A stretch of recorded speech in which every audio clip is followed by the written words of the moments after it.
ఆమె ఉన్నదని నమ్మి ఆమె యందు భక్తితో ఉంటే ఆ తల్లిని 100 మార్లు పిలవవలసిన అవసరం ఉండదు వాడికి ఏం కావాలో ఆవిడ చూస్తుంది. ఓ పసిపిల్లవాడు ఉన్నాడు, వాడి చెవిలో పురుగు దూరింది, వాడు ఏడుస్తూ చెవి మీద ఇలా కొట్టుకుంటూ ఉంటాడు. అమ్మ గ్రహించి చీరని నోట్లో పెట్టుకుని తడి చేసి తిరిచేసి చెవిలో పెట్టి పురుగు తీసేసి, నాన్న చచ్చిపోయాను రా, చూడలేదురా, ఎంత బాధపడ్డావో రా అంటుంది.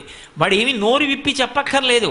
మలమూత్రంబులతో మహాభయముతో మాతృస్తనాపేక్షతో చలమూర్ఖత్వముతో సదాభ్రమతతో చాంచల్య చిత్తంబుతో బరువైనట్టి కపజ్వరగ్రహ మహాబాల్యామయ శ్రేణితో కలనైనంతమ చింతలేక చెడితిన్ కామ్యార్థినై శంకర అంటారు. అటువంటి స్థితిలో ఏదీ నోరు విప్పి చెప్పకపోయినా అన్నీ ఇచ్చి కాపాడిన అమ్మలా ఆ తల్లి యందు భక్తి కలిగి పాత్రత ఉన్నవాడు ఎవడున్నాడో వాడి అవసరాల గురించి వాడు ఆలోచించవలసిన అవసరం ఉండదు.